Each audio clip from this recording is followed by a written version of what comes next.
చేపలు పడి ప్రచారం చేస్తారు. అవును సార్. చేపలు పట్టేవాళ్ళలాగా బయలుదేరి మా దేవుడిని నమ్మండు నరకానికి పోతారు. ఏంటి ఆ బెదిరింపులు ఏంటి? ఆ దరిద్రం ఏంటి? నేను ఎదుర్కోవాల్సిన అవసరం ఉందని చెప్పి నేను ఎక్కువ బైబిల్ గురించి మాట్లాడుతున్నాను.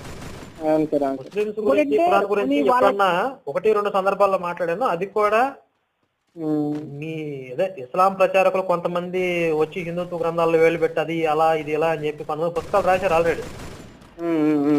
వాటి గురించి ఎప్పుడన్నా అవసరం వచ్చినప్పుడు 1-2 సందర్భాల్లో మాట్లాడుతున్నాను. అసలు బైబిల్ గురించి కూడా మాట్లాడాల్సిన అవసరం ఎందుకు ఉందని అనేక సార్లు నా రీజన్ చెప్పాను నేను. మీరు మా గ్రంథాల గురించి మా మీదకి వచ్చి మా మత మార్పిడి అవ్వండి, మా మతంలో రాకపోతే నరకానికి పోతారు అని చెప్పి మా హిందువుల్ని బెదిరించినంత వరకు మేము మీ గురించి మాట్లాడడం. మీ బైబిల్ ద్వారా మాకు అనవసరం. మీ విశ్వాసం మీ దగ్గర పెట్టుకోండి. విశ్వాసాన్ని తీసుకొచ్చి మా మీద రుద్దే ప్రయత్నం చేస్తే అది తప్ప ఒప్ప, అది ఎంతవరకు కరెక్ట్ అని చెప్పి మేము దాన్ని పరిశీలిస్తాం, ప్రశ్నిస్తాం అని చెప్పాను నేను. తప్పులేదు సార్. అంటే వాళ్ళు మీ గ్రంథాలను ప్రశ్నించడం వల్ల మీరు ప్రశ్నించడం కాదు సార్. వాళ్ళు